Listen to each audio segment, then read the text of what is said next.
সিজদার রাতও ভোর হয়, নেশার রাতও ভোর হয়। হ্যাঁ, আজ রাত যে যুবক আল্লাহকে সিজদা দেয় তারও ভোর হয়, যে মদের নেশায় পড়ে থাকে তারও কি হয়ে যায়, ভোর হয়। স্বার্থপর এই দুনিয়া যুবক, নওজওয়ান মনে রাখো, স্বার্থপর এই দুনিয়া কারো কথা মনে রাখে না, কারো জন্য থেমে থাকে না। আমি এই পরশুদিন দেখছি, গতকালকের আগের দিন সকাল 6:30 বাজে আমি আমার বাজারে, ময়নামতি সাবের বাজার, ওইখানে দেখছি একটা হাইয়েস্ট গাড়ি একটা ট্রাকের মুখোমুখি হইয়া, হাইয়েস্ট গাড়িটার ড্রাইভারটা জায়গা তারে বাইরে করছে টাইম না হেসরাইয়া, কিছুক্ষণের মধ্যে লোকটা মারা গেছে। আমি একটা জিনিস খেয়াল করছি, অনেকক্ষণ তাকাইয়া আমার সাথে ড্রাইভারের আমি বললাম, কি স্বার্থপর এই দুনিয়া, একটা গাড়ি কেউ তার জন্য থামলো না, কারো হাতে সময় নাই, সবাই হরন দিয়া সাইড করে এমনে হেমনে করে সব চলে যায়, কোনো ড্রাইভারও থামে না বন্ধু, যে একটা লোক তো মরে গেছে, আরে মরে গেছে, তুই মরে গেছ, আমার হাতে সময় নেই।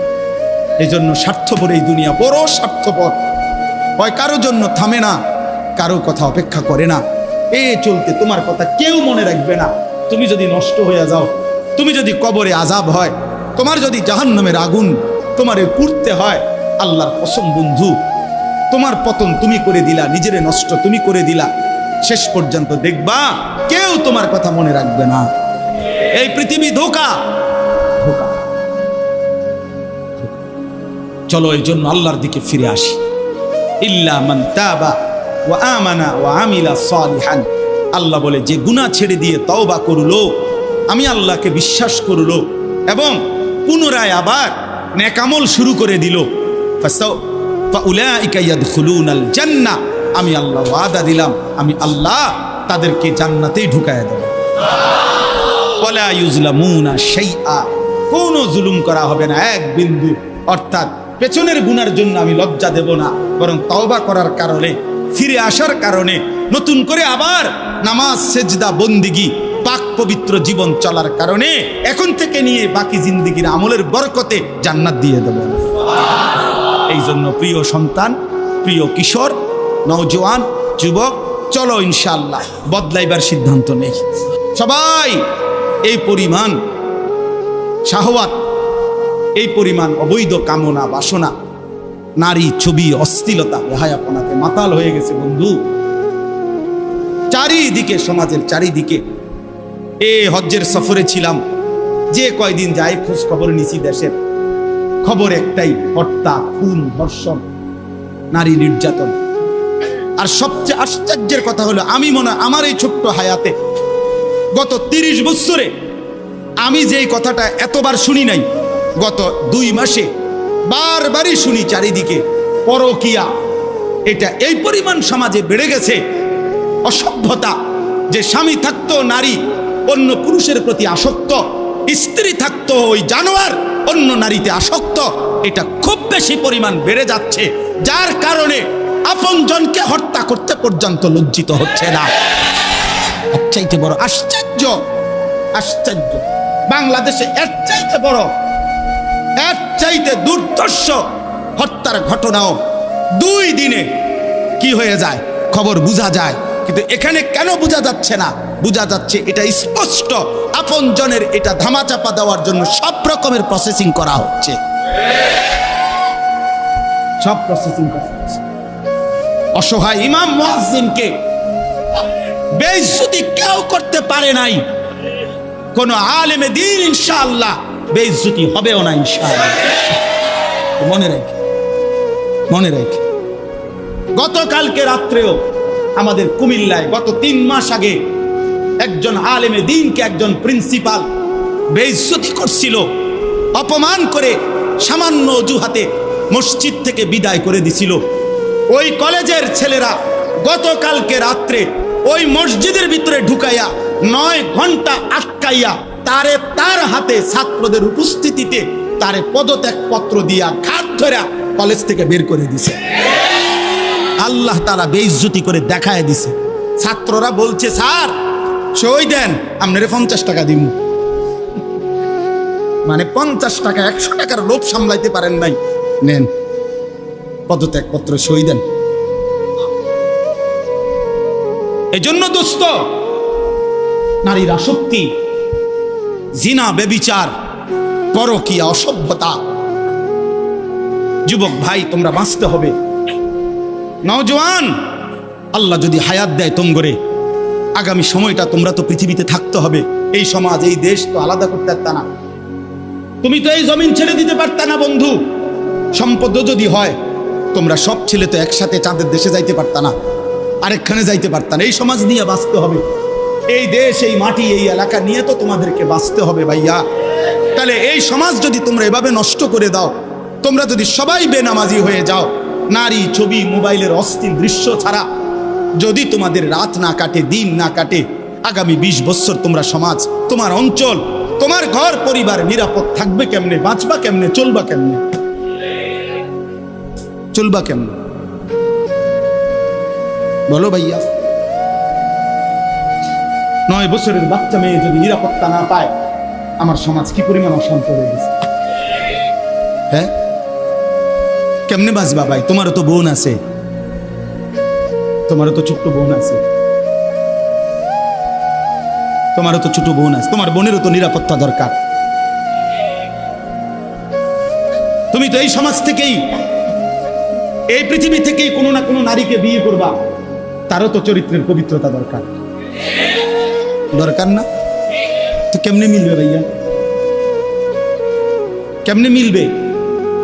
সবাই যদি এমন চরিত্রহীন হয়ে যাও, নারী ছাড়া, ছবি ছাড়া, মোবাইল ছাড়া, উলঙ্গ দৃশ্য দেখা ছাড়া তোমাদের রাত কাটে না, দিন কাটে না, আমার সন্তানরা কেমনে আগামীর পৃথিবীতে তোমরা বাঁচবা ভাইয়া বলো? তোমাদের অনেক ছেলের চেহারা দেখলেই তো বোঝা যায় কতদিন হয় নামাজ পড়ে, কতদিন হয় মালিকরে একটা সেজদা দেয়। চুল নিয়ে এত ব্যস্ত হয়ে গেলা কেন? চুলের ফ্যাশনের উপরে এত অস্থির হইলা কেন? কে দেখে তোমার চুল? কীর্ত দেখে? কারে দেখাবো এসব চুল? মানুষের আর কাজ নাই, মানুষই বুঝি বইয়া বইয়া তোমার চুল দেখবে। তুমি যে সারাদিন চুল নিয়ে ব্যস্ত, শরীর পূজা, দেহের পূজা এভাবে করছো কেন? সারাক্ষণ বুঝি এই শরীর, এই দেহ, এটা নিয়েই ব্যস্ত হয়ে গেলা। সারাক্ষণ একটা নারী বুঝি, একটা নারী, একটা ছবি, একটা বেডি, একটা উলঙ্গ দৃশ্য, এর জন্যই পৃথিবীতে আসা। এই রাত দিন বুঝি মোবাইলে দেখবা, ছবি দেখবা, নারী দেখবা, সারাদিন বুঝি নারীর জন্যই পৃথিবীতে আসা। তোমার আর কাম নাই, আর কোনো উদ্দেশ্য নাই দোস্ত আমার। ঠিক হলো না, ঠিক করলা না ভাইয়া, ভালো করলাম। অর্থাৎ যারা নামাজ পড়ে না, আল্লাযীনা তারাকুস সালাহ, টোটালি নামাজ যারা ছেড়ে দিছে, তারা প্রজন্মের উত্তম তো না, নিকৃষ্ট না, তারা কোনো জেনারেশনে না, তারা কোনো মানুষে না, তারা কোনো কিচ্ছু না, এর কোনো গণাতে ধরে না। ওই প্রথমেই বাদ গণাত করছে, অরে নিকৃষ্ট হিসেবে বলতে চাইছে আল্লাহ এখানে যারা তাদের নামাজকে নষ্ট করে দেয়। তাফসীরের মধ্যে লিখছে নামাজ নষ্ট করে দেয় মানে কি? 1 নাম্বার, যে ব্যক্তি নামাজকে যথাসময়ে আদায় করে না, ইউআখিরুনাস সালাহ, তাখির করে, নামাজ সবসময় দেরিতে পড়ে। নামাজ সবসময় কখন পড়ে? দেরিতে পড়ে। আল্লাহ তাআলা বলছেন ওরা ওই সমাজের নিকৃষ্ট মানুষ। ফাওয়াইলুল লিল মুসাল্লিন আল্লাযীনা হুম আন সালাতিহিম সাহুন। আল্লাহ তাআলা বলেন ওই নামাজীদের জন্য জাহান্নাম। ওয়াইল, জাহান্নামের একটি গুহা, জাহান্নামের একটা অংশ, জাহান্নামের ভীষণ আযাব। আল্লাহ তাআলা বলছে তারা আল্লাযীনা হুম আন সালাতিহিম সাহুন, যারা তাদের নামাজের মধ্যে সাহুন, অলস, নামাজকে সবসময় দেরি করে, নামাজকে সবসময় দেরি করে। জোহরের আজান হইছে 1টা বাজে, এবারে জোহরের নামাজ পড়তে গেছে 1:15 বাজে, 4:30 ওরা নামাজ পড়ছে লুঙ্গিটারে বইটা, গামছা একটা কান্দে দিয়া, রুকু সিজদা 3-4টা মেরে দিল আর কি। এটা নমাজ হইলেন কি তো করতাম হুজুর, সময় কুলাইতারি না। কিটছেন আপনি, ঘাস কাটছে, এতক্ষণ গরু গোসল করাইছে, গরু গোসল করাইছে। গরু গোসল করানোটা খুব দামি দরকারি বিষয়। নামাজকে এরকম প্রতিনিয়ত যে বিলম্ব করে আল্লাহ তাআলার কোরআনের ভাষায় তারা নিকৃষ্ট মানুষ, নিকৃষ্ট মানুষ। আদাউস সালার অন্তর্ভুক্ত, আদাউস সালার অন্তর্ভুক্ত নামাজকে বিলম্ব। আচ্ছা, হাদিসের মধ্যে আছে, কোরআনেও আছে, যে ব্যক্তি নামাজে অবহেলা করে, আল্লাহর কসম, আল্লাহও বলছে, নবীজিও বলছে, সে মুনাফিক।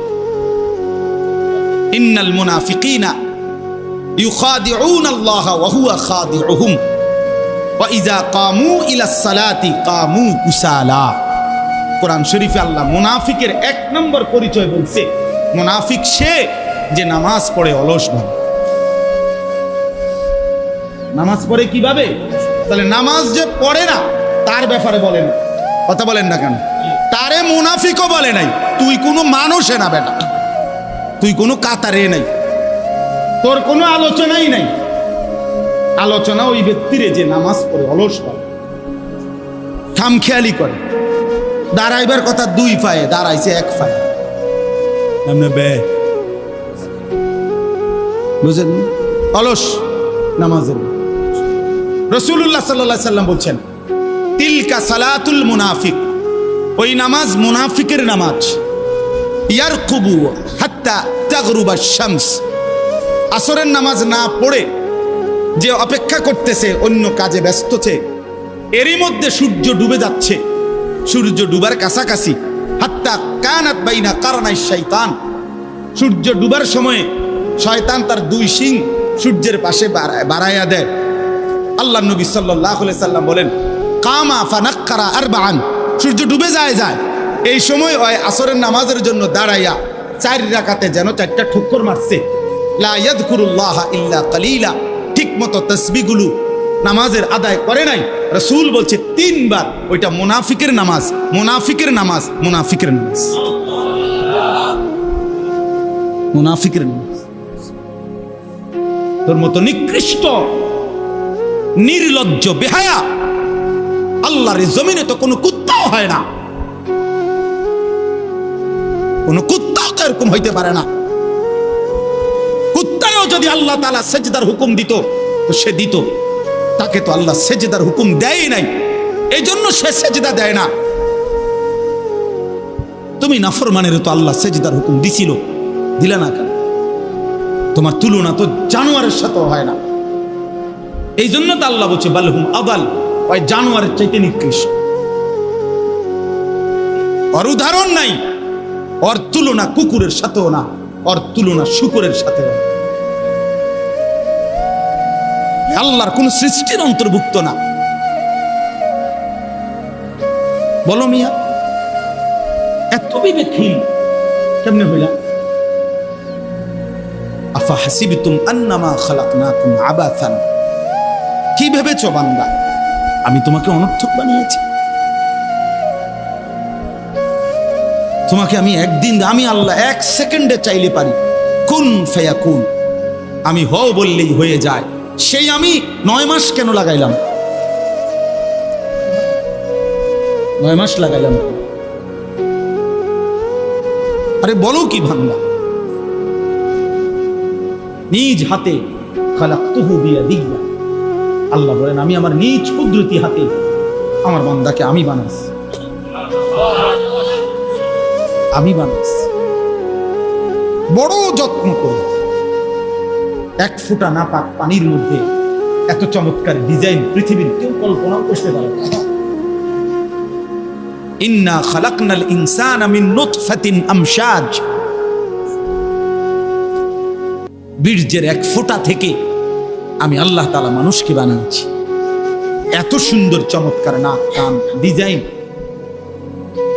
কোন পানির 1 ফোঁটার উপরে, 1 ফোঁটা পানির মধ্যে কেউ কোনো ডিজাইন করুক, কি দিয়ে করবে? পানির উপরে ডিজাইন করে কেমনে? আবার রব্বুল আলামিন বলে সেই পানির নাপাক ফোঁটা দুর্গন্ধযুক্ত, আমি তার মধ্যে এমন সুন্দর একটা ডিজাইন করেছি।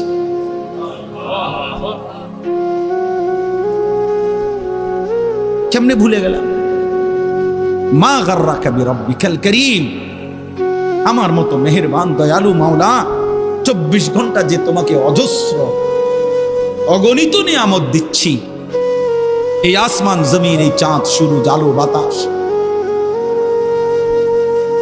1 সেকেন্ড বান্দা এই বাতাস বন্ধ করে দিলে তুমি নিশ্চিহ্ন হয়ে যাবে। তুমি এই পৃথিবীতে নিঃশ্বাস ত্যাগ করে মৃত্যুবরণ করবা। একটা নিঃশ্বাসের জন্য তুমি এতটা মুখাপেক্ষী আমি আল্লাহর কাছে, সেই আমাকে একটা সিজদা দিবা না? সেই আমাকে একবারও ডাকবা না?